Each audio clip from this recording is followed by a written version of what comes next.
Então, boa noite a todos, sejam bem-vindos. Nós vamos começar a nossa aula de hoje. Nós estamos trabalhando hoje a nossa quarta aula de textos difíceis, né? Que são textos que vocês sugeriram. E, na verdade, é a quarta aula, mas lembrando que a segunda foi dividida em duas, né? Então, na verdade, a gente tem 5 aulas, foram 5 dias ao todo, né? Nós vamos começar a aula de hoje e aí a gente vai fazer oração para começar, tá? Hoje a gente está em Manaus, está chovendo bastante. É possível que que alguém fique sem internet. Não, se eu cair, não se preocupem, eu vou voltar, né? Então eu volto. Eu pego a internet do celular e volto para a gente continuar a aula, tá bom? Vamos então fazer a oração para nós começar. Querido Pai de amor que estás nos céus, muito obrigada, Senhor, porque o teu amor é infinito e a tua misericórdia se renova a cada manhã. Obrigada porque nós estamos tendo este domingo de descanso aprazível e podemos, no final desse dia, termos aqui a nossa aula e podermos estudar a tua santa palavra e sabendo que o teu Santo Espírito nos ilumina e nos dá entendimento de todas as coisas. Obrigada, Senhor, por tudo que tu tem feito por nós. Abençoe a cada um que está aqui, aqueles que irão assistir depois. Em nome de Jesus, amém. Então, vamos lá. A aula de hoje, ela é, na verdade, uma parte. A gente comentou na segunda parte da segunda aula, que a gente estava falando sobre, ou na primeira parte da segunda, a gente estava falando um negócio de riquezas. Não, foi a passagem do rico e do Lázaro. Foi na segunda aula da aula 2. A gente falando do rico e do Lázaro, e aí a gente falou que tinha esse texto que nós vamos comentar hoje. Ele está lá em Mateus 19, verso 24. Então, quem já quiser abrir a Bíblia para dar uma lida, então a gente vai falar dele, né? Então, a gente vai comentar sobre esse texto. Então, nesse texto, na verdade, ele é uma ramificação de uma das aulas que a gente estava falando justamente dessa questão do rico entrar no reino dos céus, ok? E o outro texto, vocês não me pediram, mas eu escolhi. Não sei como que ninguém escolheu esse texto, eu escolhi para vocês, que é um texto, na verdade, que, segundo os mais conservadores, ou aqueles que querem entender a Bíblia ao pé da letra, ele, inclusive, desautorizaria uma aula dessa aqui acontecer, né? Quem está dando a aula é uma mulher, e aí é quando Paulo fala que as mulheres não devem ensinar na igreja e não devem falar na igreja, devem se manter caladas, ok? Então, a gente vai entender esses textos hoje, tá bom? Vamos lá, eu vou compartilhar aqui com vocês a nossa tela. Então, aulinha 4, né? Deixa eu fazer assim.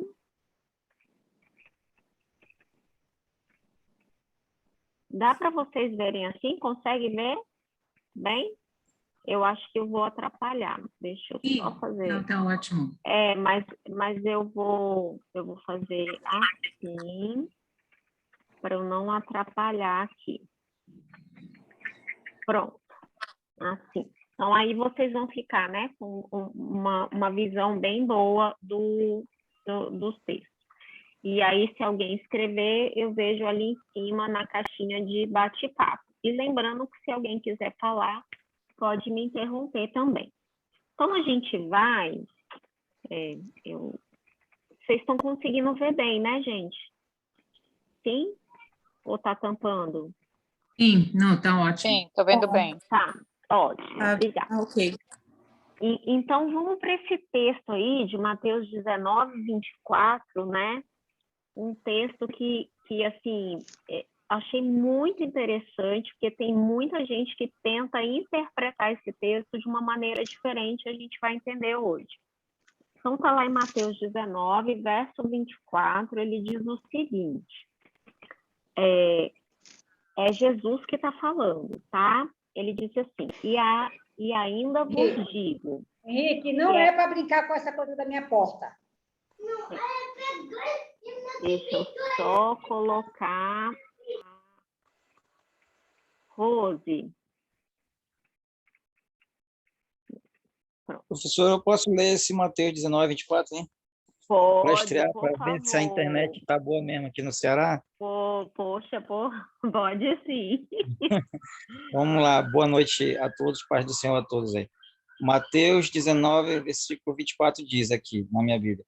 E, outra vez vos digo, que é mais fácil passar um camelo pelo fundo de uma agulha do que entrar um rico no reino de Deus.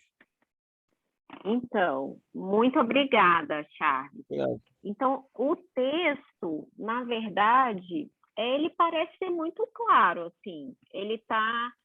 A gente parece que ele está usando uma expressão que a gente chama de expressão idiomática, né? Por exemplo, hoje em dia a gente falaria assim, é mais fácil ver uma vaca voando, né? A gente não tem uma expressão assim, no dia que a vaca voar, tal coisa acontece. Então, aqui eles usam uma expressão, mais fácil um camelo passar pelo fundo de uma agulha do que um rico entrar no reino dos céus, tá? Então, vamos lá. Qual é o contexto desse texto? O contexto, ele começa lá no verso 16. Jesus, ele estava ensinando, ele estava em local público, tá? Ele tinha acabado de... ele estava no território da Judéia, ok? Ele tinha atravessado o Jordão, ele estava no território da Judéia. As pessoas estavam fazendo perguntas para ele tinha abençoado crianças, e, de repente, ele está numa situação em que chega um jovem, né? E é essa leitura que a gente faz a partir do verso 16 de Mateus 19. Então, essa história é uma história muito conhecida, né? Então, o que aconteceu?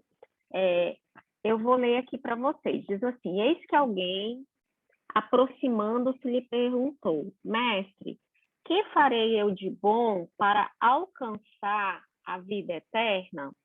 Respondeu-lhe Jesus, por que me perguntas acerca do que é bom? Bom só existe um.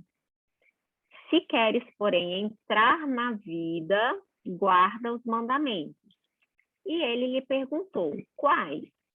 Respondeu Jesus, não matarás, não adulterarás, não furtarás, não darás falso testemunho, honra teu pai e tua mãe e amarás o teu próximo como a ti mesmo.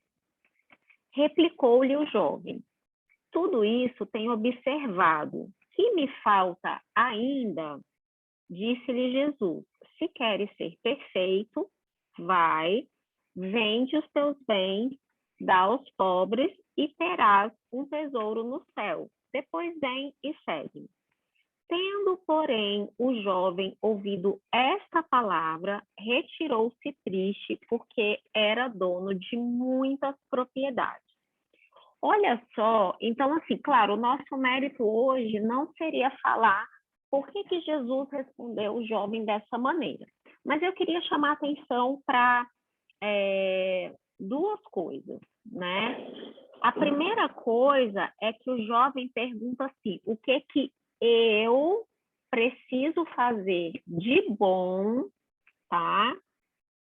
Para entrar na vida eterna, ok? O jovem perguntou, o que eu tenho que fazer de bom, né? Então, ou seja, o que eu posso fazer?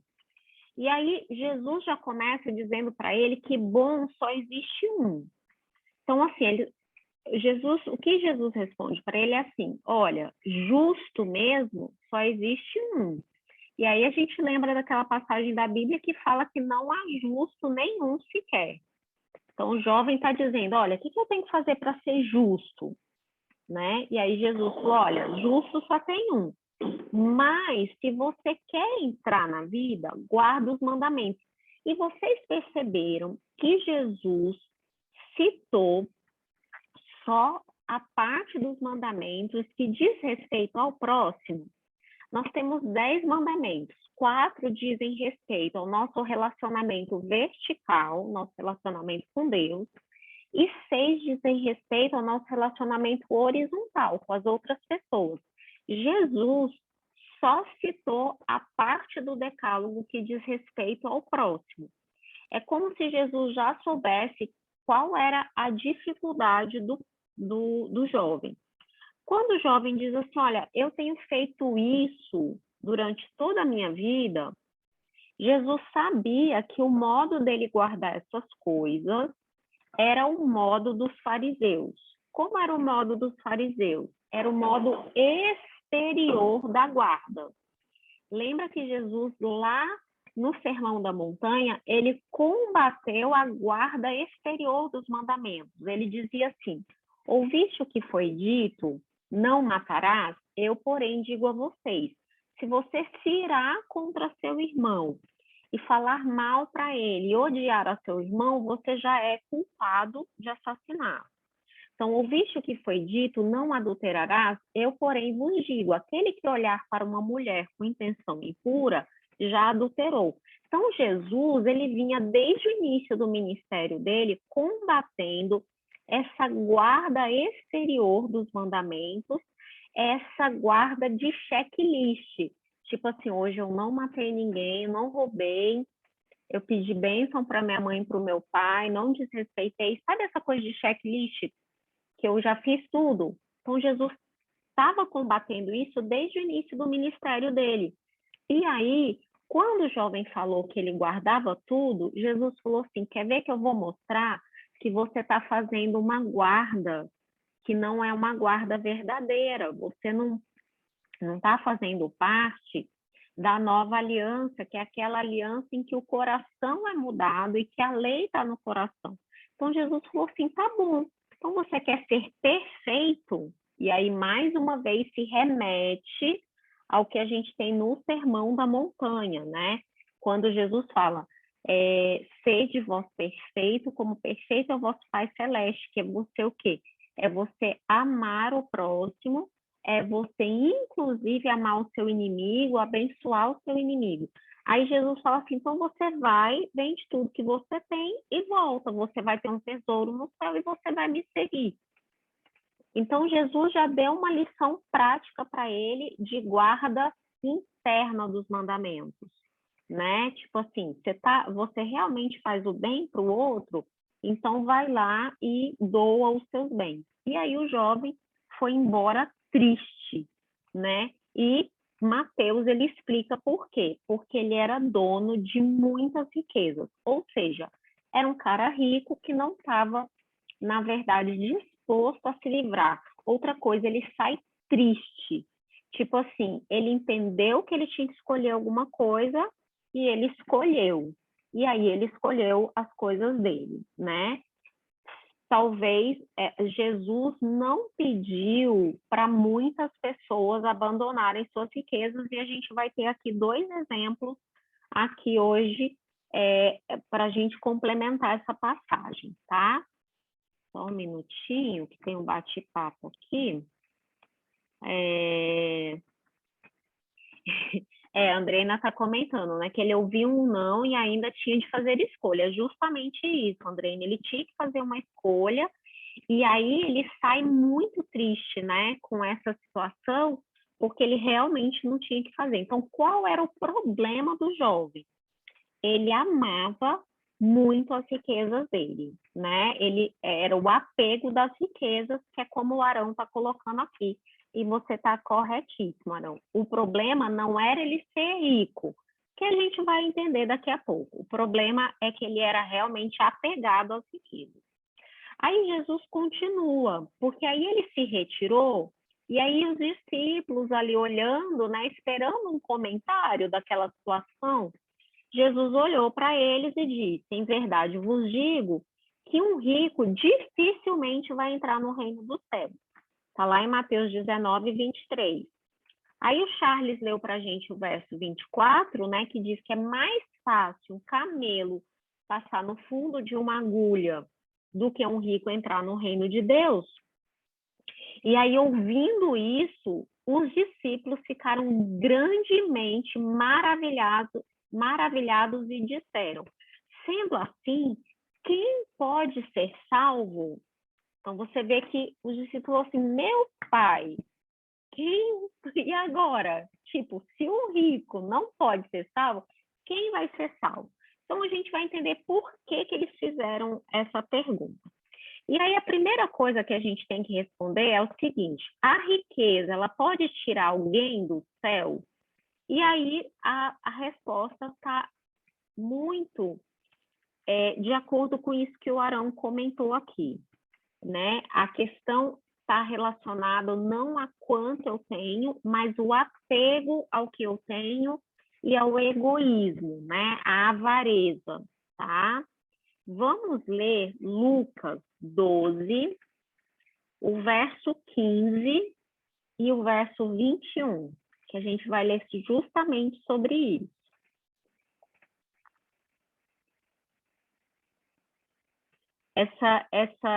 Esse ensinamento aqui de Jesus foi proferido numa situação em que um homem, ele chega para Jesus e ele diz assim: mestre, fala para o meu irmão repartir a herança comigo. E aí Jesus vai dar uma resposta para ele. Vamos só entender por que o rapaz fala isso. Então, como é que funcionava a questão da primogenitura, como é que funcionava a repartição da herança na Bíblia? Funcionava da seguinte maneira: os filhos todos, eles tinham uma parte na herança, tá? Mas o primogênito, ele ganhava o dobro, ok? Então, é como se um pai, se ele tivesse 2 filhos, ele dividia em 3 partes o que ele tinha. O primogênito ganhava 2 partes e o filho mais novo ganhava só uma. Então, esse rapaz que chega para Jesus e fala assim: Senhor, pede para o meu irmão dividir a herança comigo, não é que ele não tinha nada, ele tinha ganhado 1/3, no mínimo, ok? Claro, se fossem mais filhos, ele teria ganhado menos, vocês entenderam? Mas ele tinha ganhado no mínimo 1/3, no máximo assim, 1/3 da herança, tá?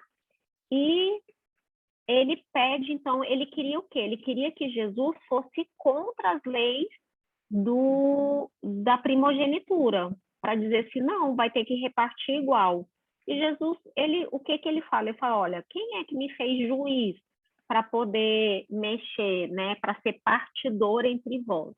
E aí no verso 15 ele diz assim: então lhes recomendou: tende cuidado e guardai-vos de toda a avareza, porque a vida de um homem não consiste na abundância de bens que ele possui. Então, aqui Jesus ele falou: olha, não é para vocês terem cuidado com a riqueza, era para vocês terem cuidado com a avareza, ok? E aí o verso 21 ele diz: louco é quem entesoura para si mesmo e não é rico para com Deus. Então, ele conta aquela parábola daquele homem que teve uma colheita muito boa, e naquela época, quando era uma das leis entre os judeus, que se a sua colheita fosse muito boa, a ponto de você não conseguir armazenar, você devia distribuir. Inclusive, quando você tinha colheita, você passava num campo e você não passava de novo colhendo o que sobrou, porque você deixava para os pobres, para as viúvas, ok? E aí, esse homem da parábola, ele teve uma colheita imensa E aí ele dormiu pensando, eu vou construir mais celeiros, porque aí eu vou ficar tranquilo e vou ver todos os bens que eu consegui para mim. E aí Jesus, na parábola, ele disse, louco, né? Essa mesma noite te pedirão a tua alma e o que você está guardando vai ficar para quem? E aí Jesus completa, louco é quem tesoura para si mesmo, né? Então, a gente tem essas leis de Levíticos que eram justamente, né, que o Madison está até aqui lembrando, que era como se fosse um antídoto, sabe? Da pessoa ser avarenta, da pessoa querer tudo só para ela. Se um judeu seguisse corretamente todas as leis de Levítico, você não teria ninguém absurdamente rico e ninguém absurdamente pobre, né? Você teria, na verdade, sim, claro, você teria pessoas que seriam mais abastadas, mas você também não teria aquela pessoa que só pensa nela. Então, esse era uma das coisas que Jesus estava tentando orientar no ministério dele, porque era uma coisa que tinha se perdido, né? Então, vamos lá. Tá? Deixa eu só...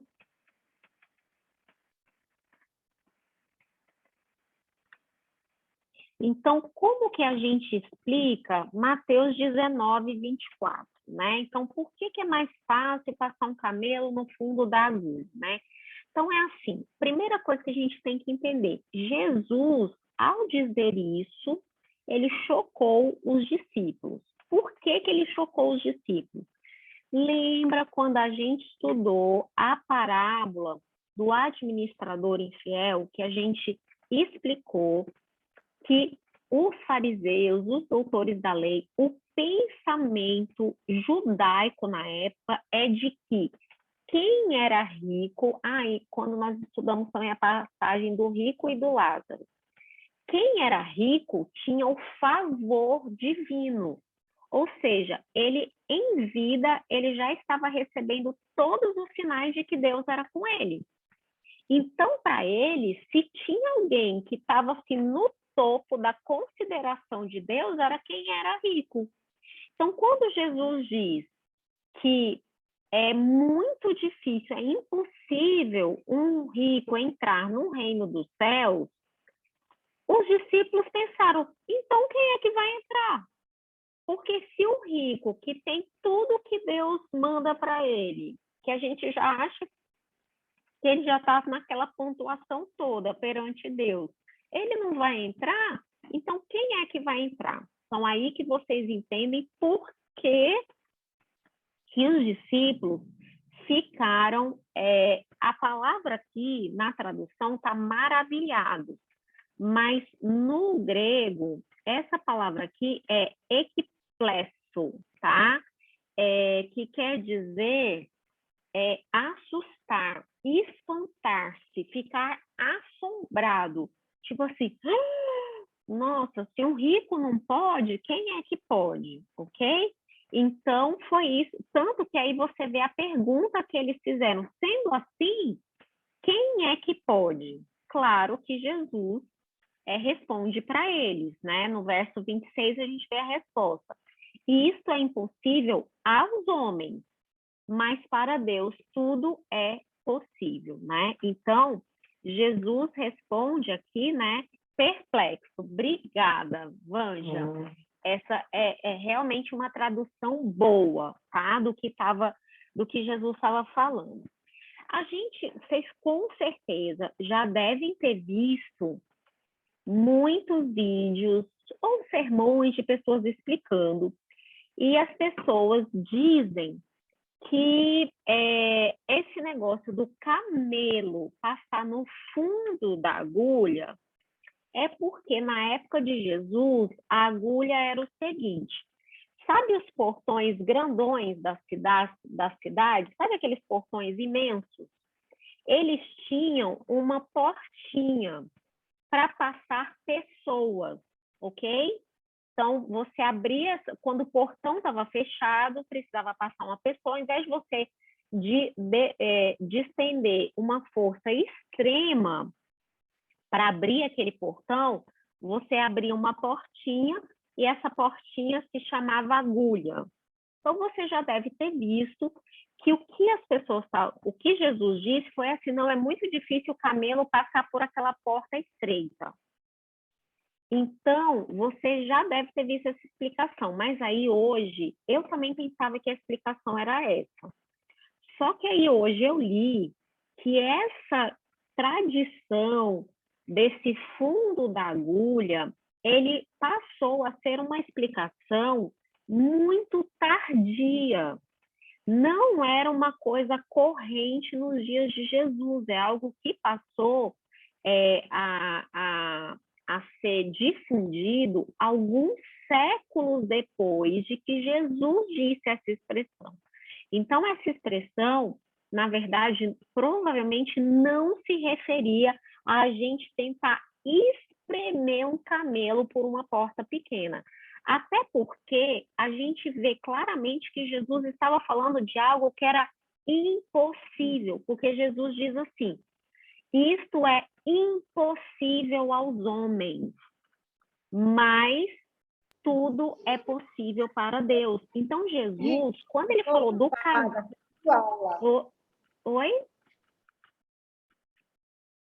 Desculpa, Andreina, eu apertei aqui para mudar a posição da minha tela e abri o fone. Tá bom, tá tudo bem. Tá certo. Então, assim, essa coisa da gente pensar que a gente tentar espremer um agulho, um camelo por uma portinha pequena, será que isso seria mesmo impossível para o ser humano?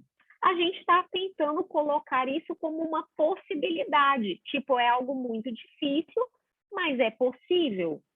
Só que Jesus não estava falando de algo que era possível, Jesus estava falando de algo que era impossível. Outra coisa aqui, será que Jesus estava falando de todos os ricos?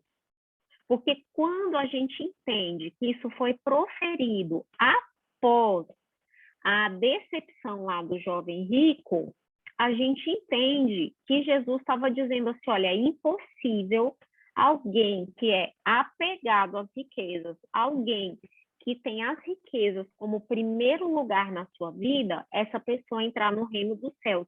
Só que aí Jesus trabalha o seguinte, só que o que é impossível para os homens é possível para Deus. Então, primeiro, a gente não precisa tentar fazer essa passagem caber no nosso entendimento. Tipo assim, existe uma porta que era muito pequena e que as pessoas passavam, mas era difícil para o camelo.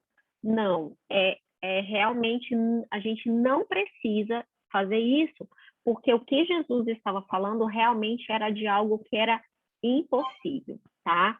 E aí eu queria aqui citar 2 exemplos dos impossíveis dos homens sendo possíveis para Deus. O primeiro está lá em Marcos. Oi. Ellen, deixa eu Oi, só fazer uma participaçãozinha.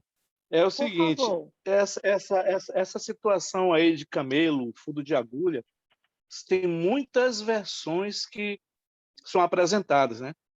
E quando fala de fundo de agulha, você falou bem aí, porque tem uma portinha lá, mas a lenda muito antiga de Jerusalém dizia que essa porta, o camelo poderia passar sim, mas só se ele ajoelhasse e se não tivesse carga nenhuma.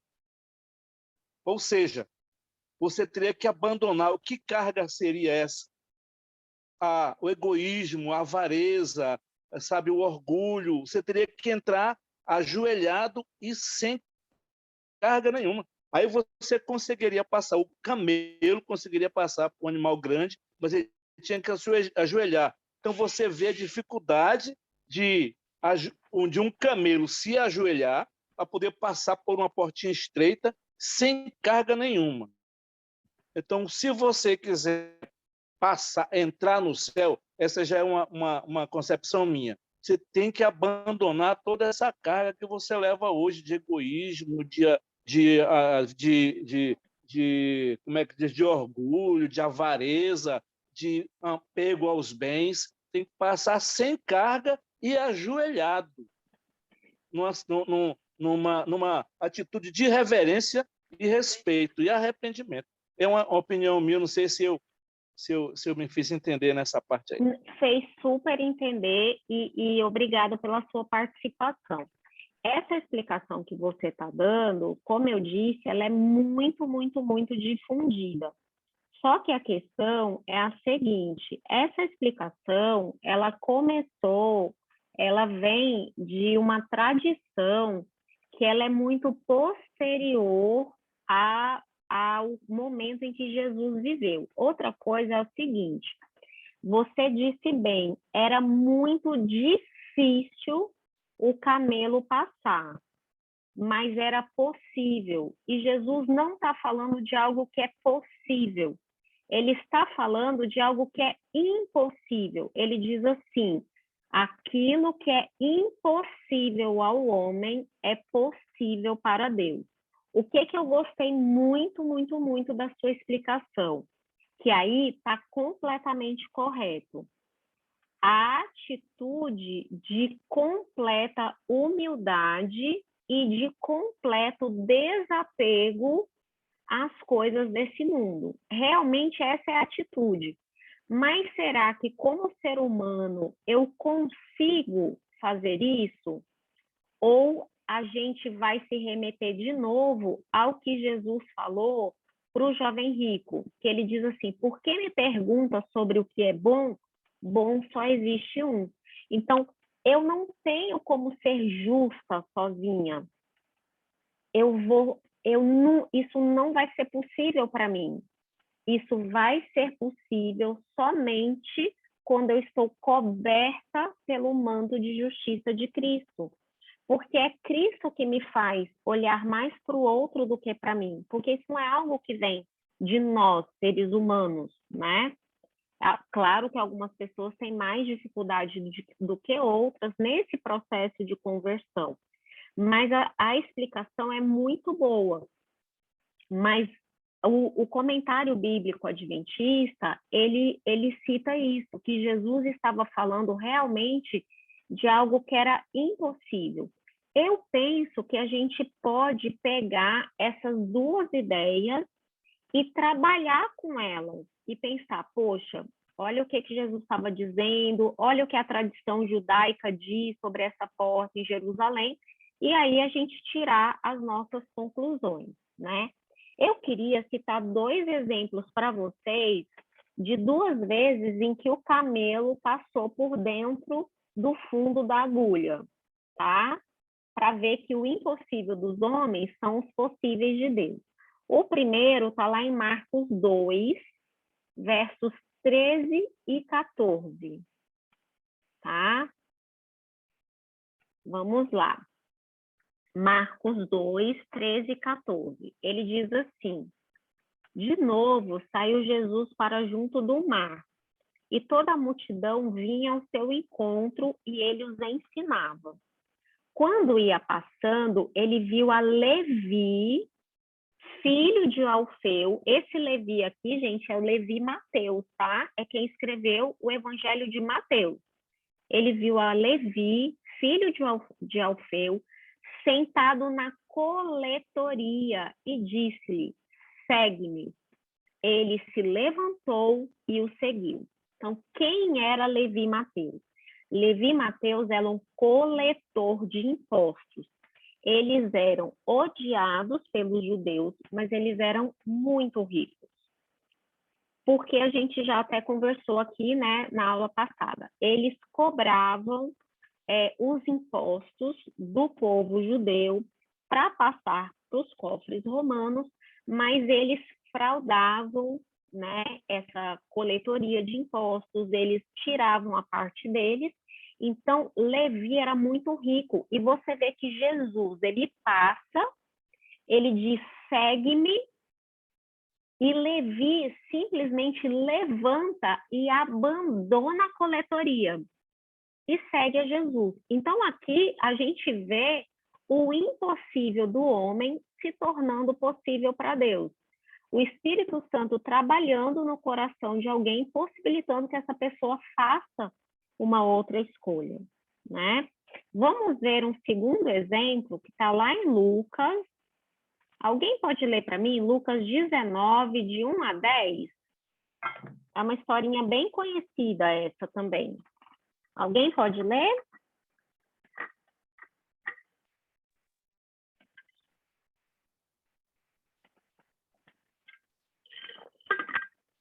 Eu vou ler para vocês. Entrando em Jericó, atravessava Jesus a cidade. Eis que um homem chamado Zaqueu, maioral dos publicanos e rico, ou seja, ele era chefe dos publicanos, procurava ver quem era Jesus, mas não podia por causa da multidão, por ser ele de pequena estatura. Então, correndo adiante, subiu a um sicômoro, a fim de vê-lo, porque por ali havia de passar. Quando Jesus chegou àquele lugar, olhando para cima, disse-lhe: Zaqueu, desce depressa, pois me convém ficar hoje em tua casa. Ele desceu a toda pressa e o recebeu com alegria.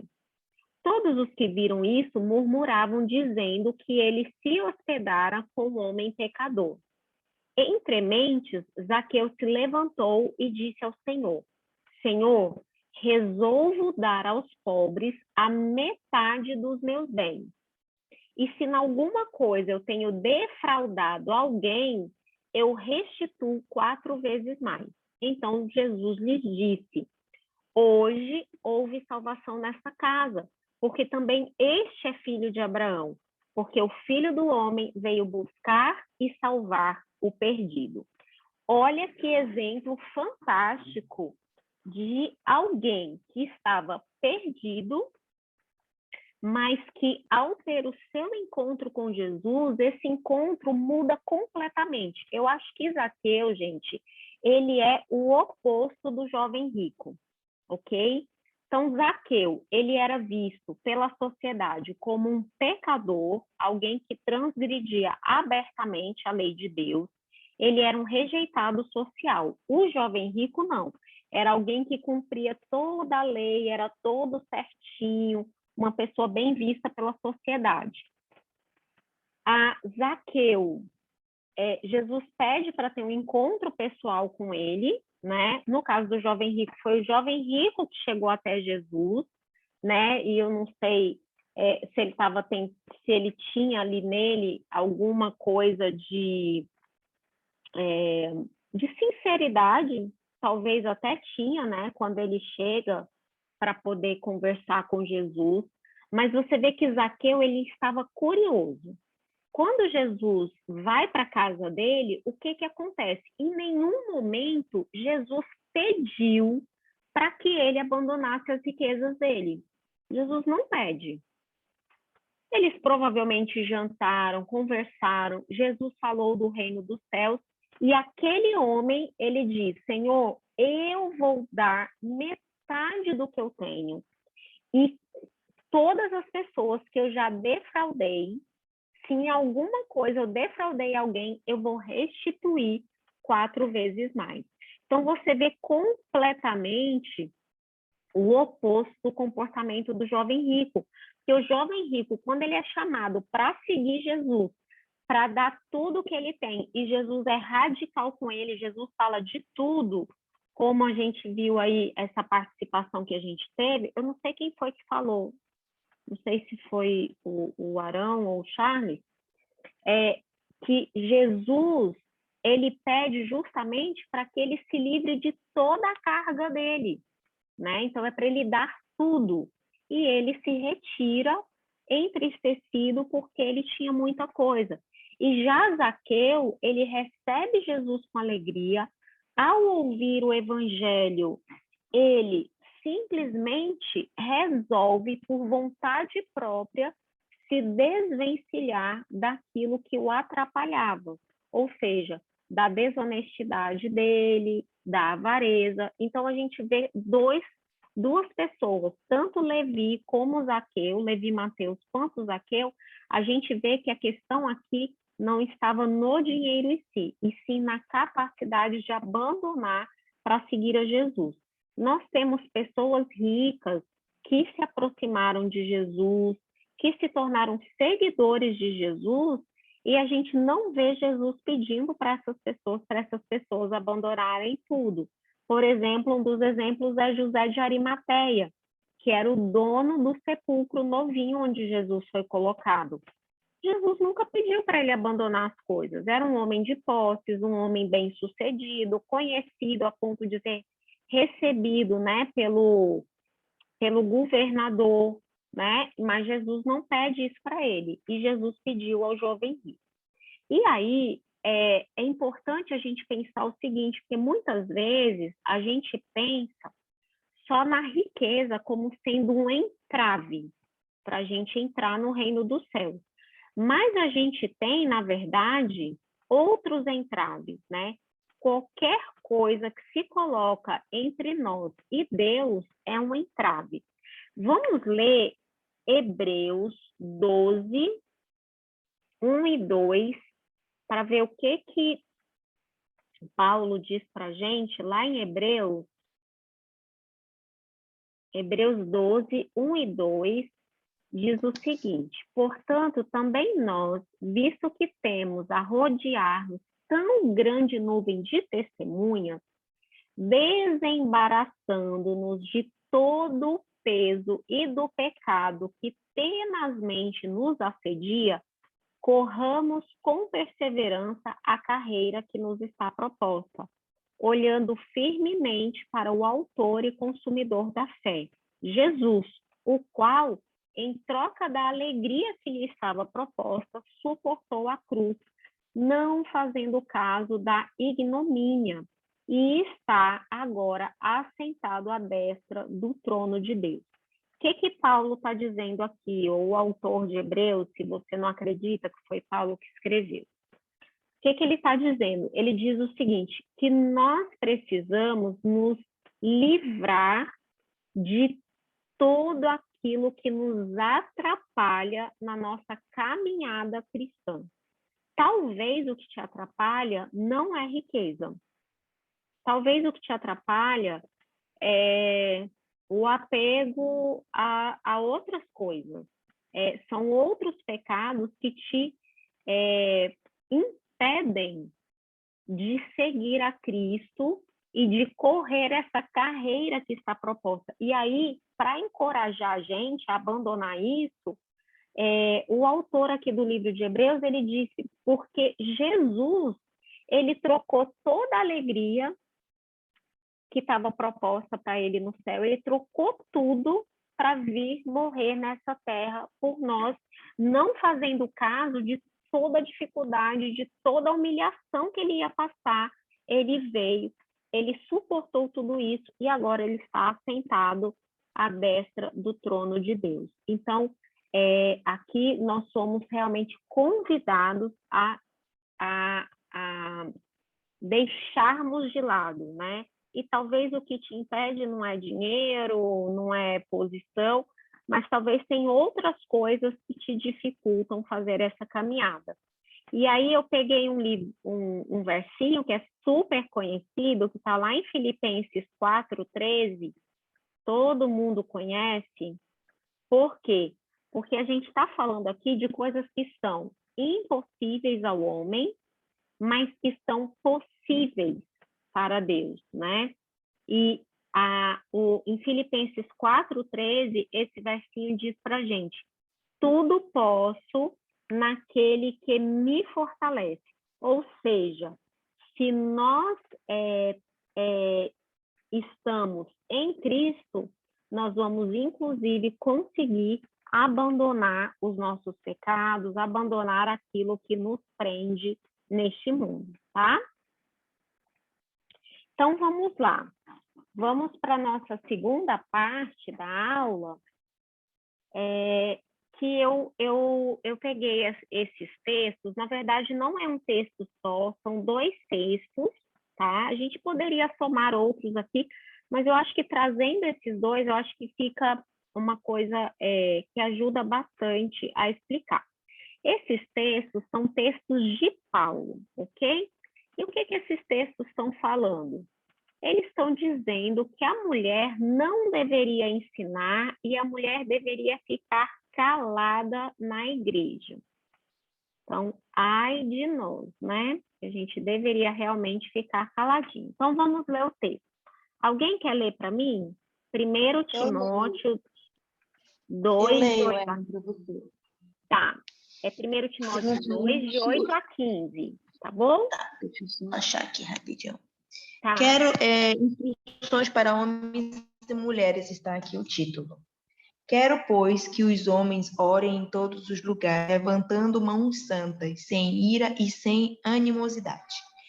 Da mesma forma que as mulheres, em traje decente, se enfeitem com modestia e bom senso, não com tranças no cabelo, ouro, pérolas ou roupas caras, porém com boas obras, como convém às mulheres que professam ser piedosas.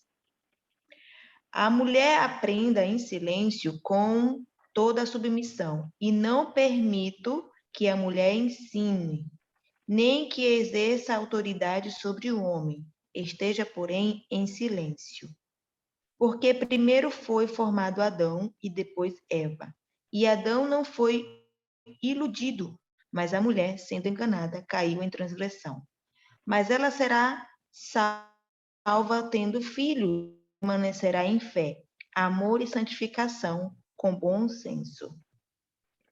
É Gente, isso? que texto, é isso mesmo, que texto complicado, né? Então a mulher tem que ficar calada, não pode exercer posição de autoridade. Isso daí é uma pedra brilhante para as feministas.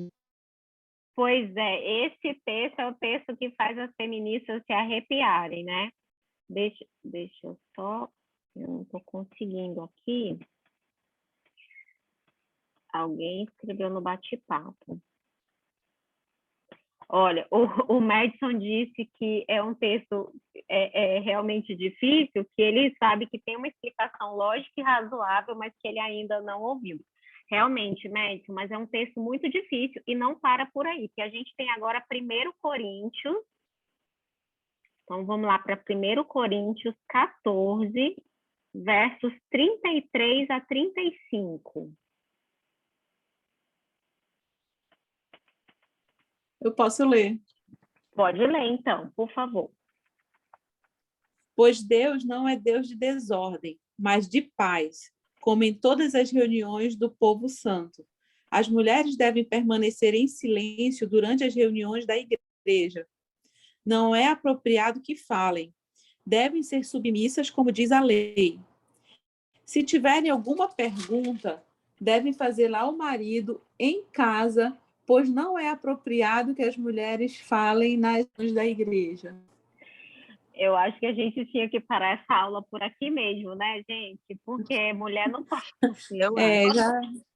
Já está falando muito, Ellen. Eu vou pro fogo da Andreina? Nada de pregar na igreja, hein, gente? Tô perdida.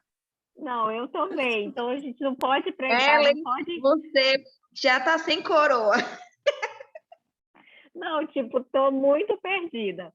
A questão é que a gente conseguiu nascer 2000 anos depois, o negócio ficou um pouquinho melhor. Mas vamos lá, vamos entender. Então, assim, é um problema muito sério, né? Porque, assim, a mulher deve ficar calada na igreja, a mulher não pode, não deve assumir um papel de liderança e nem ensinar na igreja. Gente, eu achei muito interessante, eu estava vendo, eu tenho um livrinho que é do Na Mira da Verdade, né? Vocês conhecem, que o Leandro Quadros apresenta. Ele lançou um livro sobre as perguntas mais assim. E aí, a pergunta, a pessoa fez assim: acho que as nossas igrejas cometem um erro extremamente grave ao permitir que mulheres subam ao púlpito e ensinem e falem, porque a Bíblia é muito clara dizendo que elas devem permanecer caladas. Então, tipo assim, a pessoa, né, realmente... E aí esse é o tipo de texto que faz com que as feministas odeiem Paulo, né, chamem Paulo de realmente machista, E aí elas usam isso para dizer que a Bíblia é algo ultrapassado, que eu tenho que realmente fazer recortes na Bíblia e não posso usar uma coisa e posso usar outra. Eu estou lendo um livro muito interessante, chama O Exílio de Eva. Esse livrinho é um livro de uma autora cristã americana, e ela, na verdade, é um livro justamente que ensina a gente essas questões sobre o feminismo, né? E eu, por incrível que pareça, li nesse fim de semana, sexta-feira à noite, eu acho, não, ontem à tarde, o texto em que ela diz que realmente essa determinação de Paulo, ela deveria se aplicar ainda hoje. E aí ela eleva o papel da mulher no lar. Tipo assim, ela diz que a mulher ela não precisa ter parte na igreja, porque o papel que ela faz no lar é um papel muito mais importante do que de ser líder na igreja. Porque ela, na verdade, está criando líderes, e ela está criando cristãos, ela está criando verdadeiros adoradores, e não existe papel mais honroso do que esse, né?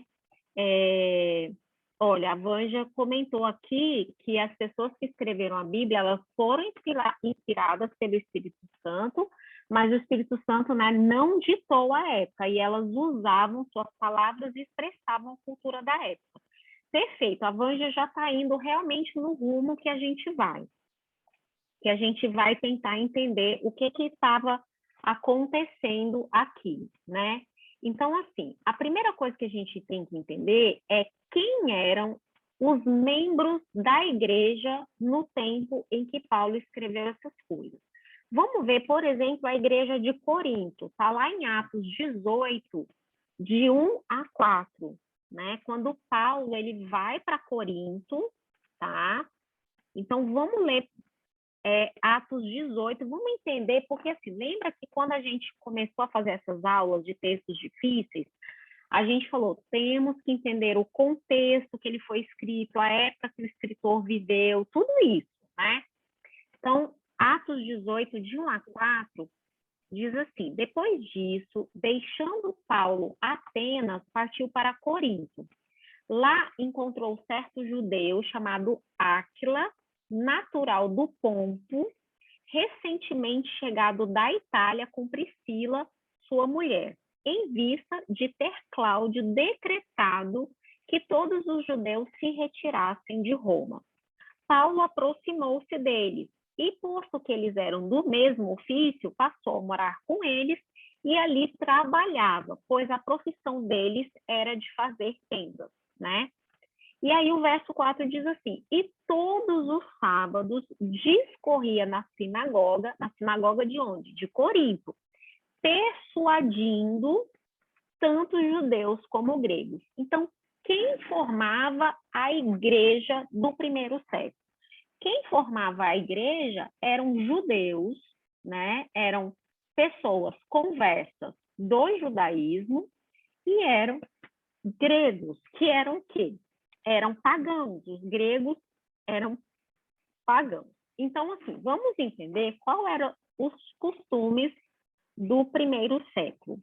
A primeira coisa que a gente tem que entender é que mulher, no primeiro século, ela não era cidadã, ok? Então, essa é a primeira coisa. Mulher não tinha direitos, ok? Nem como pessoa, nem individualmente, nem publicamente. A mulher, ela era uma propriedade, primeiro do pai, depois do marido, ok? Então, a mulher, ela não gozava de direitos perante o império. A segunda coisa é que nas reuniões públicas, fossem ajuntamentos políticos, seja o que for, mulheres de respeito não falavam, ok? Então, se eu era uma mulher de respeito, se era uma reunião oficial, por exemplo, a Câmara dos Deputados está reunindo, as mulheres não falavam em reuniões públicas. Então, isso é muito importante. E aí a gente tem que entender em que contexto as mulheres se apresentavam publicamente. A gente tem duas situações em que as mulheres se apresentavam publicamente, ok? Então, primeiro contexto, era o contexto da liturgia nos templos pagãos. Então, os templos pagãos, uns mais e outros menos, depende da divindade que era adorada. Por exemplo, o templo de Afrodite, lá em Corinto. Estima-se que eles mantinham em torno de umas 80 sacerdotisas, elas eram chamadas de sacerdotisas, que faziam parte do culto.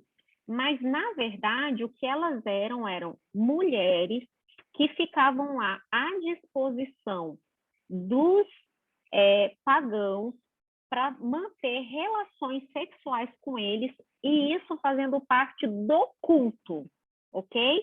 Então, elas eram o que a gente chama hoje de prostitutas cultuais. E nesses cultos, elas falavam alto, elas se manifestavam publicamente, e isso era um contexto de um culto pagão, ok? Então, no culto pagão, as mulheres, essas sacerdotisas, tinham uma participação muito grande, tá? Então, de um lado, eu tinha pagãos que estavam se convertendo ao cristianismo, que eles vinham desse contexto, tá? Do outro lado, eu tinha a liturgia nas sinagogas. Então, como era na sinagoga? Então, nas sinagogas, a sinagoga, ela geralmente era um quadrado, fica uma pessoa no centro, ele abre a Torá e ele vai ensinar a Torá, ele lê e ele faz uma aplicação daquilo que ele está lendo. Ao redor dele está sentados os homens, os meninos acima de 12 anos, né, que já são considerados homens, e aí lá no fundo se sentam as mulheres. E a mulher, ela não interrompia, porque uma mulher judia, ela era completamente submissa ao marido, e se ela se manifestasse publicamente, ela trazia vergonha ao marido dela. Quer dizer que em casa ele não mandava, ele não era um bom sacerdote do lar, ele não era alguém que estava cuidando da família dele, porque a esposa dele estava precisando interromper uma reunião pública para falar, ok? Então, a gente tem dois contextos. Judeus que seriam extremamente envergonhados das suas esposas se manifestarem publicamente, e a gente tem pagãos em que a visão que eles tinham de uma mulher participando em culto público era a visão de uma prostituta cultual, né? Outra coisa que a gente tinha também naquela época, que é uma coisa que se você já conheceu alguma cidade antiga, já ouviu falar da história, você vai ver. Quem eram as mulheres que se manifestavam em praças públicas, praças, esquinas, ruas? Prostitutas. Elas se manifestavam mesmo. Do mesmo jeito que políticos faziam comício, e existiam comícios na época, as prostitutas, elas faziam as suas ofertas publicamente. A gente vê isso muito claramente quando você visita as ruínas de Pompeia. Pompeia é uma cidade que foi destruída no ano 79 depois de Cristo pela erupção do Vesúvio. Então você tem uma cidade completamente preservada da época de Paulo, ok? E aí lá você vê nas paredes, assim, por exemplo, você tem uma parede, aí você tem assim o preço do azeite, o preço do pão, aí você tem do lado um político fazendo propaganda dele, e do lado você tem escrito uma prostituta, o que ela faz e quanto que ela cobra. Então, essas são as mulheres que se manifestavam em público, né? O Arão aqui comentou que no contexto, né, do Oriente Médio, nós ainda temos muita restrição à participação das mulheres em vários setores e áreas. Verdade, Arão. é realmente no Oriente Médio a gente ainda tem muito essa questão de que, apesar das mulheres, assim, dentro da religião correta do islamismo, a mulher ela é muito valorizada dentro de casa, né? Ela é realmente uma rainha dentro de casa, mas em público realmente ela não pode se manifestar, ela não pode mostrar os cabelos, né? E tem várias outras implicações, justamente porque ela traria vergonha ao marido. Então, gente, olha só o contexto em que Paulo está. Paulo está numa igreja, está escrevendo para uma igreja, e a gente tem que entender que o contexto de Corinto era o contexto de todas essas cidades em que as igrejas foram crescendo. A gente está num contexto em que, se eu tenho uma mulher que fala em público, ou ela está desrespeitando o marido, né? Ou ela está remetendo a essa visão de um culto pagão, entendeu? Essa visão de uma mulher que é uma mulher depravada, uma mulher que realmente é uma prostituta, tá? Então, a gente tem um contexto em que, por isso, que Paulo, ele diz, as mulheres não exerçam cargo de autoridade. Por quê? Porque quem exercia cargo de autoridade em culto era prostituta cultual, tá? Então, Paulo, ele toma realmente essa iniciativa, e aí é muito importante, como a Van já falou, a gente entender o contexto do primeiro século, tá? Então, a outra questão que eu coloquei aqui, que na época de Paulo estava começando, mas começou a ficar muito, muito forte na época de João, já quase no fim do primeiro século, quando João escreveu o Evangelho de João, né, que foi o último livro da Bíblia escrito, o gnosticismo, tá? Que na verdade foi uma ramificação dentro do cristianismo, começou a se infiltrar dentro do cristianismo. O gnosticismo, que acreditava, não, Jesus não era Deus, ele era só uma pessoa muito do bem, que começou a realmente colocar várias heresias dentro da igreja. Uma das heresias do gnosticismo é dizer que a força criadora do universo era feminina. Ou seja, hoje, quando as feministas dizem que a força criadora do universo é feminina, gente, isso não é novo, tá? Isso é gnosticismo do primeiro século, tá? Então, a gente tem que ter muito cuidado e realmente muita sabedoria para tratar com o feminismo. E a verdade é que, se você é um cristão que realmente aceita a Bíblia por completo, não tem como você ser feminista. Até porque não precisa você ser feminista, basta você ser cristão. Porque se você é cristão, você jamais vai compactuar com a violência contra a mulher, contra a humilhação de uma mulher, você jamais vai compactuar com homofobia. Então, eu não preciso ser simpatizante do feminismo para respeitar o movimento LGBT, para respeitar mulheres, para respeitar quem quer que seja, porque isso o cristianismo já diz para mim que eu tenho que fazer. Então, isso é algo bem importante e, claro, é pano para manga. Se alguém aqui é feminista, me desculpe, a gente não vai falar sobre esse assunto hoje, mas eu queria deixar essa dica. Vamos, então, para 1 Tessalonicenses 5, de 20 a 22. O Madison está aqui colocando que, então, não é a verdade que não era um problema com a mulher em si, mas evitar que esse ato pudesse ser confundido com algo que pudesse trazer descrédito ao evangelho. Perfeito. Você resumiu, Madison. A gente vai ler, eu vou ler justamente sobre isso aqui, olha. 1 Tessalonicenses 5, de 20 a 22. Paulo coloca aqui um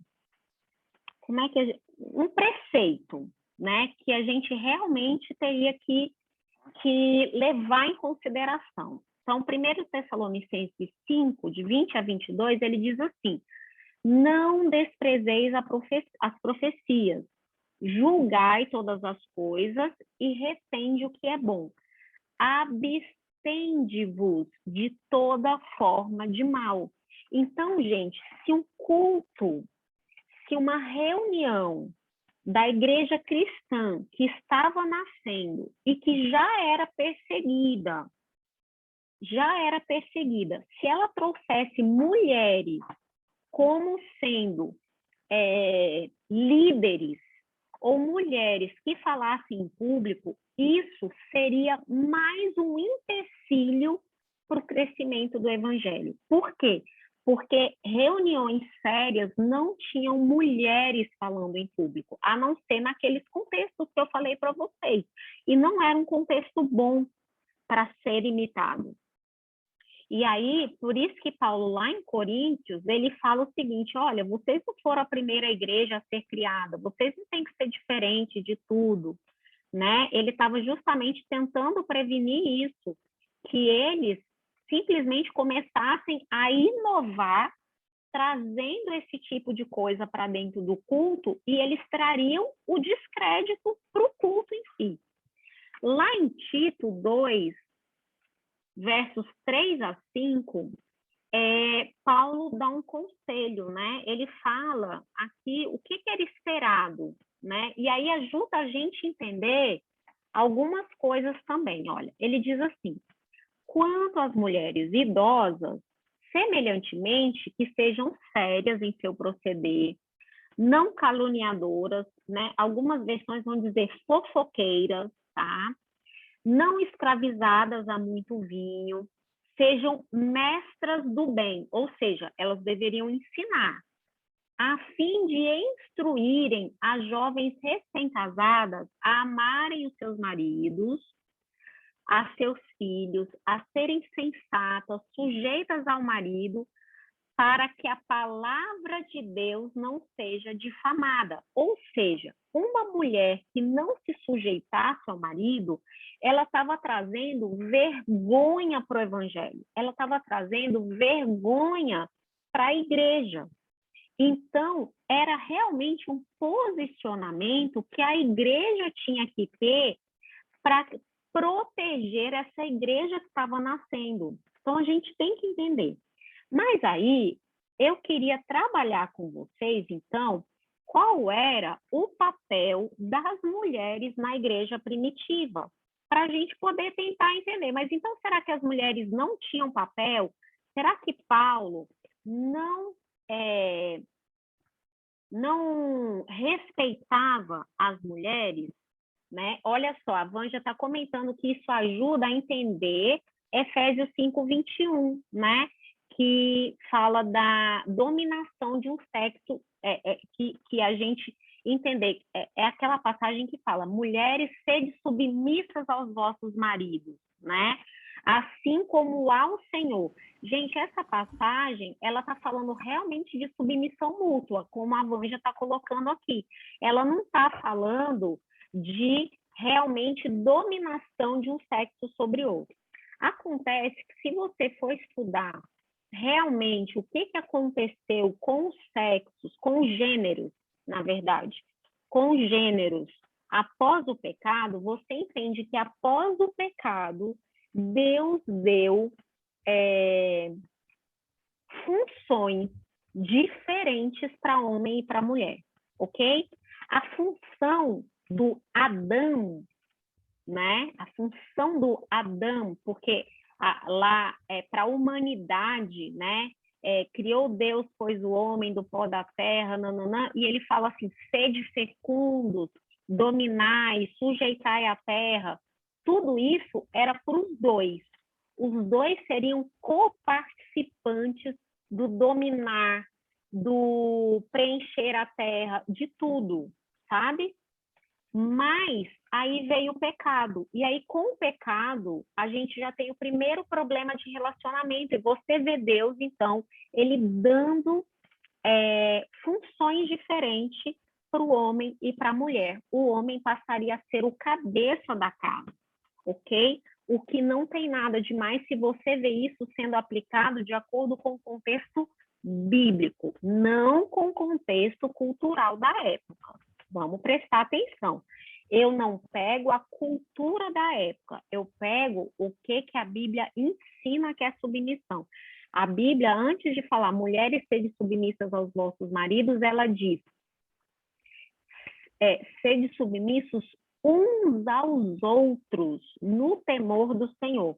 Ou seja, eu devo ser submissa ao meu próximo, o meu próximo deve ser submisso a mim. Isso quer dizer que eu tenho que pensar mais no outro do que em mim. Eu tenho que primeiro ver, isso vai ofender o meu próximo?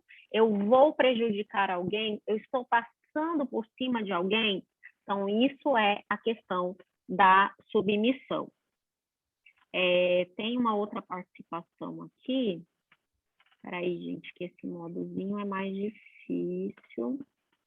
Olha, o Madison diz aqui que ele, não entrar nisso agora, mas depois ele pode trazer esse assunto com os textos, né?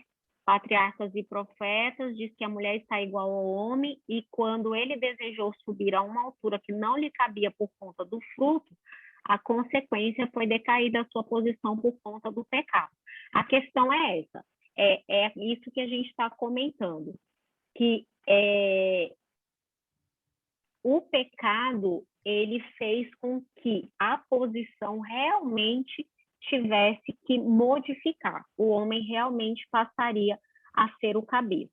Agora, a passagem de Efésios, que manda a mulher ser submissa ao marido, diz assim: marido, amai as vossas esposas como Cristo amou a igreja. Ou seja, se um marido está disposto a dar a vida por uma mulher, você acha que essa submissão vai ser penosa? Não vai.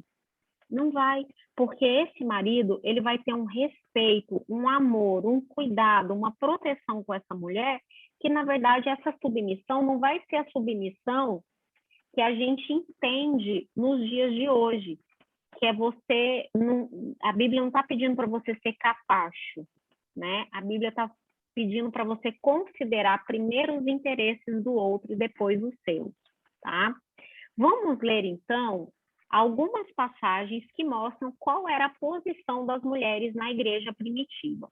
Claro que primeiro a gente vai ver qual era a posição das mulheres com Jesus. Vamos lá para Lucas 7, 44 a 50. Essa passagem de Lucas 7 é aquela passagem que Jesus está na casa de Simão, ele vai para um banquete na casa de Simão e lá a mulher, que é Maria, quebra um vaso de um perfume muito caro e ela unge os pés de Jesus e ela seca com os cabelos. E aí Simão começa a fazer crítica, né, daquela situação e aí Jesus fala com ele e aí essa é a parte final da passagem, no verso 44, ele diz assim: e voltando-se para a mulher, disse a Simão: vês essa mulher? Eu entrei em tua casa e não me deste água para os pés. Esta, porém, regou os meus pés com lágrimas e os enxugou com os cabelos. Não me deste o ósculo, que era o beijo, tá, gente? Esta mulher, porém, desde que entrei, não cessa de me beijar os pés. Não me ungistes a cabeça com óleo, mas esta, com bálsamo, ungiu os meus pés. Por isso te digo, perdoado-lhe são seus muitos pecados, porque ela muito amou, mas aquele a quem pouco se perdoa, pouco ama. Então disse a mulher: perdoados são os teus pecados. Os que estavam com ele à mesa começaram a dizer entre si: quem é este que até perdoa pecados? Mas Jesus disse à mulher: a tua fé te salvou e vai-te em paz. Então, aqui a gente vê Jesus usando uma mulher como um exemplo que deveria ser seguido, tá? Então, ao invés de manter escondido em segundo plano, ele mostra tudo o que ela estava fazendo. Se alguém ainda não tinha percebido, ele escancara para todo mundo. Aí, olha os versos 1 a 3 de Lucas 8, né? Então, continua a história aí de Lucas, e Lucas 1 a 8 diz assim: aconteceu depois disso que andava Jesus de cidade em cidade, de aldeia em aldeia, pregando e anunciando o evangelho do reino de Deus. E os 12 iam com ele. E também algumas mulheres que haviam sido curadas de espíritos malignos de enfermidade. Maria, chamada Madalena, da qual saíram 7 demônios, e Joana, mulher de Cusa, que era procurador de Herodes, ou seja, mulher importante. Susana e muitas outras, as quais lhe prestavam assistência com os seus bens. Então, as mulheres eram financiadoras da obra de Jesus e elas seguiam Jesus. Gente, os professores da época, os rabinos da época, os fariseus, eles não tinham mulheres seguindo eles. Não existia isso. Tá? As mulheres não seguiam esses rabinos. Então, Jesus, ele era uma exceção, ele era seguido por mulheres e parte do ministério dele era mantido por bens de mulheres da alta sociedade que tinham se convertido ao evangelho.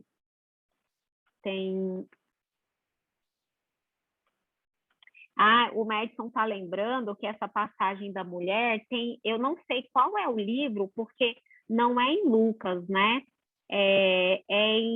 Eu não sei qual deles que fala realmente que onde quer que fosse pregado esse evangelho, né, seria contado a história dela. Realmente, muito bem lembrado. A gente tem outra história em que Jesus quebra completamente as regras e põe uma mulher na categoria de evangelista. É a situação da mulher samaritana. Vamos ler só os versos de 39 a 42. Então, vocês sabem, Jesus se encontra com a mulher no poço, ele conversa com ela, ela se assusta porque ele está conversando com ela, ele se revela para ela de uma forma que ele não tinha se revelado, ele diz claramente que ele é o Messias. Aquela mulher volta para a cidade e sai contando para todo mundo o que aconteceu. E aí no verso 39 diz assim, ó, muitos samaritanos daquela cidade creram nele em virtude do testemunho da mulher que anunciara, ele me disse tudo quanto tenho feito. Vindo, pois, os samaritanos ter com Jesus, pediam-lhe que permanecesse com ele e ficou ali 2 dias. Muitos outros creram nele por causa da sua palavra e diziam à mulher, já agora não é pelo que você disse que nós cremos, mas porque nós mesmos temos ouvido e sabemos que este é verdadeiramente o Salvador do mundo. Então, quem foi a primeira evangelista daquela cidade? A mulher. Ela foi a primeira evangelista. Obrigada. Olha, o Madison colocou aqui a passagem que diz que a mulher que ungiu os pés de Jesus, a história dela seria contada em todo o mundo, onde quer que fosse anunciado o evangelho, está lá em Marcos 14, verso 9. Muito obrigada, Madison. A última passagem que a gente vai ver é as mulheres tendo um papel de prioridade, né? Um papel de relevância aqui nos acontecimentos da vida de Jesus, está lá em Mateus 28. Mateus 28, de 1 a 10. Jesus tinha morrido, tinha sido sepultado, colocado no sepulcro, né? Que era, na verdade, um sepulcro numa pedra, então ele não foi jogado terra em cima, foi colocado num sepulcro na sexta, e aí passou-se o sábado. E aí a gente tem aqui Mateus 28 dizendo assim, No findar do sábado, ao entrar o primeiro dia da semana, Maria Madalena e a outra Maria foram ver o sepulcro. E eis que houve um grande terremoto, porque um anjo do Senhor desceu do céu, chegou-se e removeu a pedra e assentou-se sobre ela. O seu aspecto era como um relâmpago e a sua veste alva como a neve. E os guardas tremeram espavoridos e ficaram como se estivessem mortos. Mas o anjo, dirigindo-se às mulheres, disse: não temais, porque sei que buscais Jesus que foi crucificado. Ele não está aqui, ressuscitou como tinha dito. Vinde ver onde ele jazia. E depois, depressa, e dizei aos discípulos que ele ressuscitou dos mortos e vai adiante de vós para a Galileia. Ali o vereis, é como vos digo.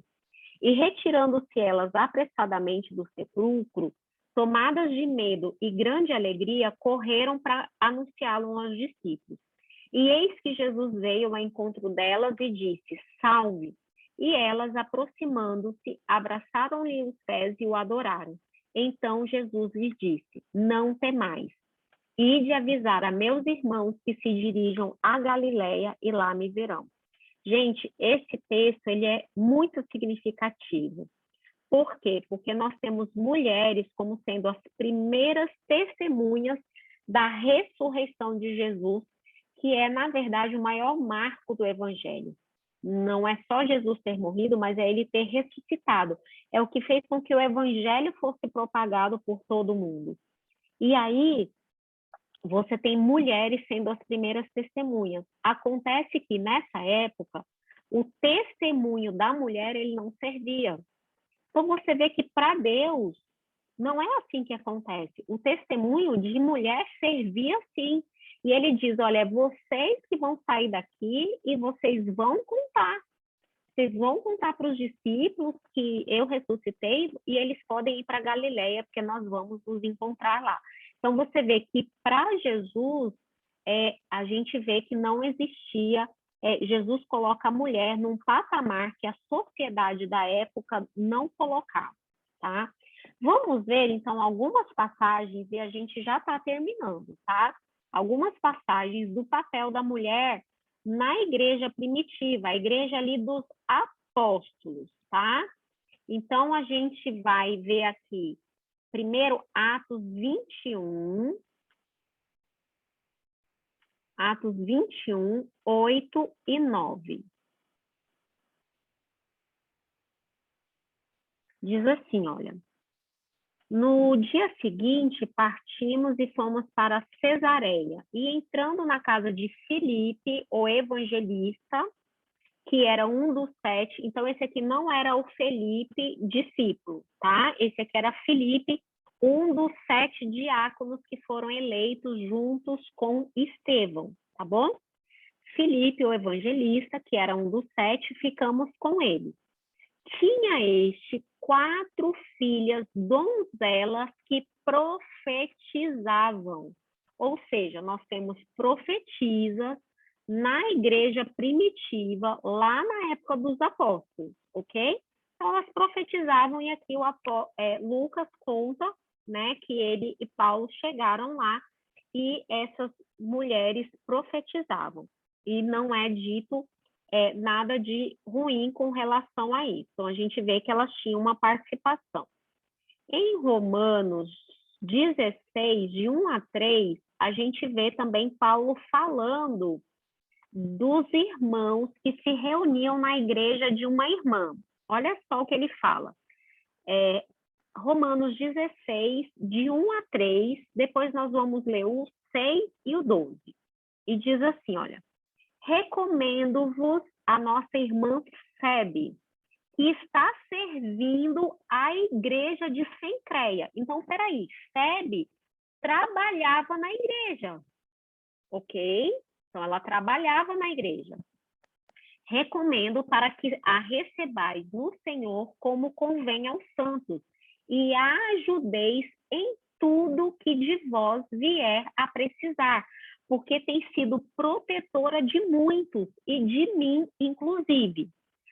Saudai Priscila e Áquila, meus cooperadores em Cristo Jesus. Olha Paulo colocando Priscila no mesmo patamar do marido e dizendo que ambos eram cooperadores dele. E a gente sabe que Priscila e Áquila ajudaram a fundar a igreja. Olha o verso 6. Saudai Maria, que muito trabalhou por vós. E o verso 12. Saudai Trifena e Trifosa, as quais trabalham no Senhor. Saudai a estimada Pérside, que também muito trabalhou no Senhor. Gente, Paulo está citando o nome de mulheres que eram importantes para a igreja primitiva. Mulheres que trabalhavam, né? Mulheres que trabalhavam. E aqui o Madison está lembrando a gente que o dom de profecia era um dos principais dons, né, na lista dos dons de Paulo. Então, realmente, você vê que esse dom, o dom de profecia, que era um dom que a igreja primitiva tinha em alta consideração, era algo que estava sendo manifestado, inclusive, por mulheres. E você vê em Romanos, Paulo citando o nome de várias mulheres, que ele diz, elas são minhas cooperadoras, elas têm trabalhado na igreja, elas têm feito muito por vocês, pela igreja, ou seja, as mulheres, elas tinham uma participação ativa, inclusive muitos irmãos se reuniam em casa de mulheres, né? As mulheres, lembram que Paulo, uma vez, Paulo chegou a uma determinada localidade e ele foi no dia de sábado, perto de onde as mulheres estavam lavando roupa, e aí lá ele começa a falar, a pregar, então as primeiras conversas daquele local foram as mulheres, né? Vamos continuar nossas duas últimas passagens. Uma está lá em 1 Coríntios 11:5, tá? 1 Coríntios 11:5. Olha só o que Paulo diz. Toda mulher, porém, que ora ou profetiza com a cabeça sem véu, desonra a sua própria cabeça, porque é como se tivesse rapada. Então, gente, por quê? Porque mulheres que mostravam cabelo em público eram prostitutas, ok? Então, Paulo aqui, em 1 Coríntios 11:5, ele não está proibindo de orar e de profetizar. Ele está dizendo que se ela faz isso sem o véu na cabeça, ela está desonrando, ok? Ela está se colocando em desonra, ou seja, ela vai parecer uma prostituta e ele não queria que elas trouxessem essa vergonha sobre elas, tá bom? Então, aqui a gente vê que ela podia orar, ela podia profetizar, mas ela deveria fazer isso com o véu cobrindo os cabelos. E lá em Filipenses 4, 2 e 3, a gente tem o nosso último versinho, que fala também, olha só, ele fala aqui de duas mulheres. Ele diz assim, ó, rogo a Evódia e rogo a Sintique. Se alguém ainda não tem ideia de nome para pôr em filha, a gente hoje já deu várias dicas, né? Trifone, Trifosa, Evódia, Sintique, tudo nome bíblico, tá, gente?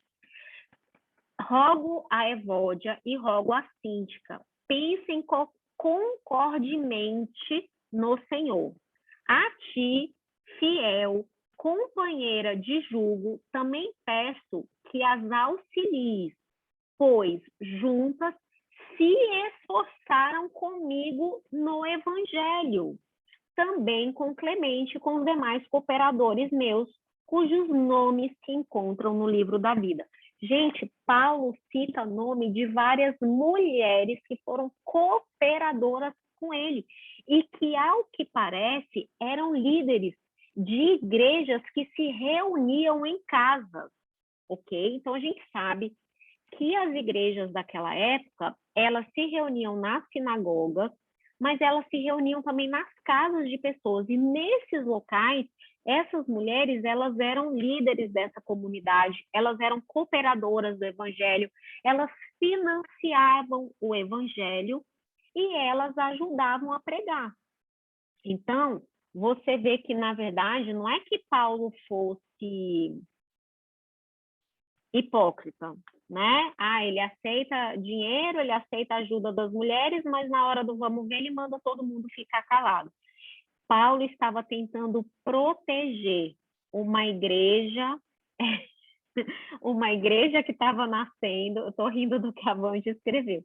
Ele estava tentando proteger uma igreja que estava nascendo e ele estava tentando proteger as mulheres para que não viesse difamação em cima delas.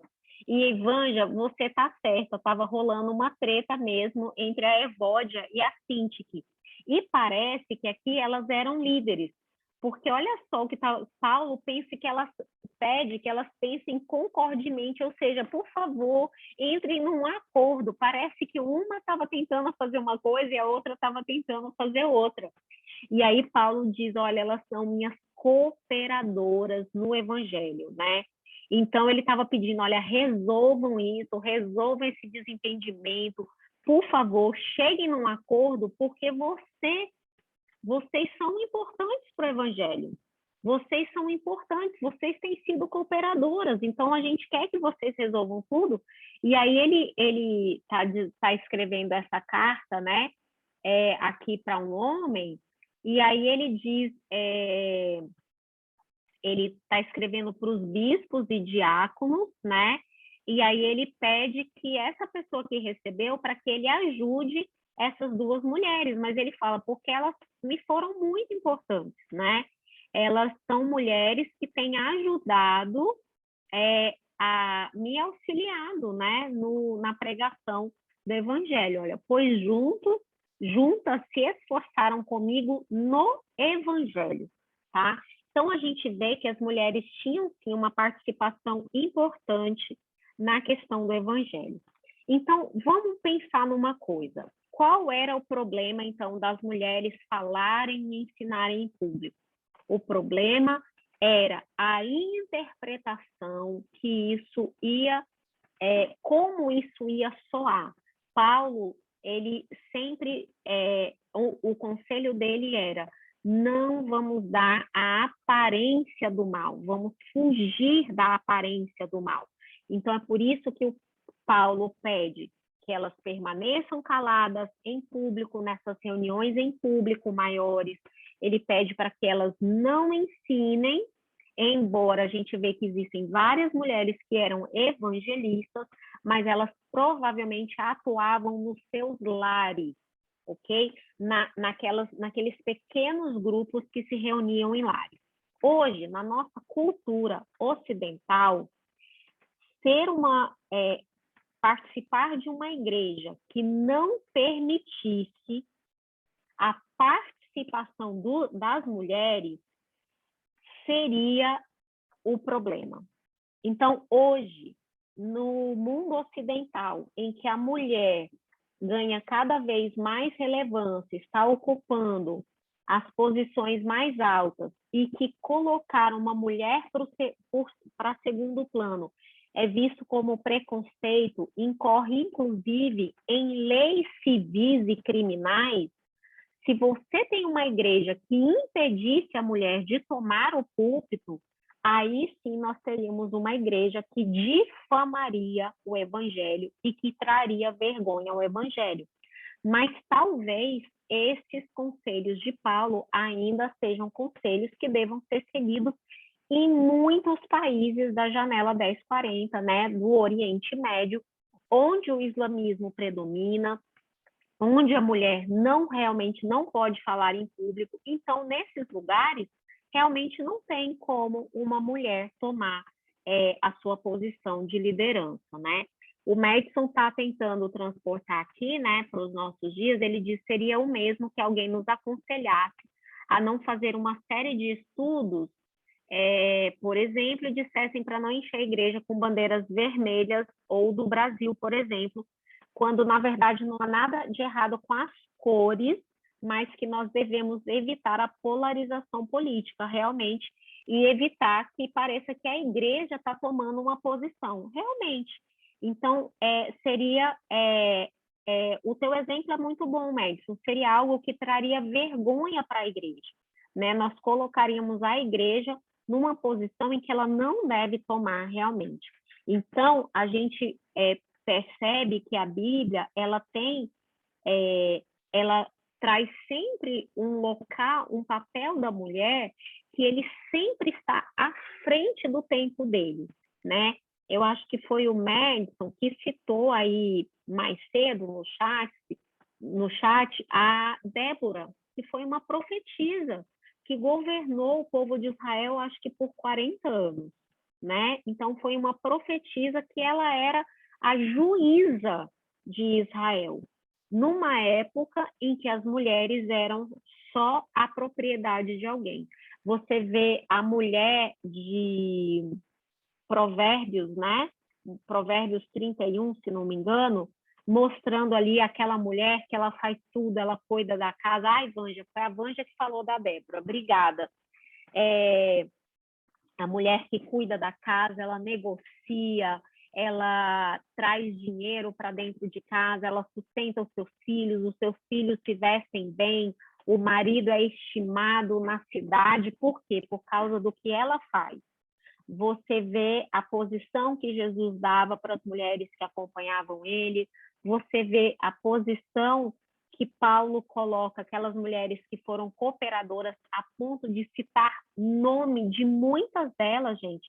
Imagina quantas pessoas cooperaram com Paulo no Evangelho e não tem seus nomes citados nas cartas de Paulo, e ele cita o nome de mulheres, e a gente vê que, na verdade, a posição da mulher na Bíblia, ela é uma posição extremamente elevada.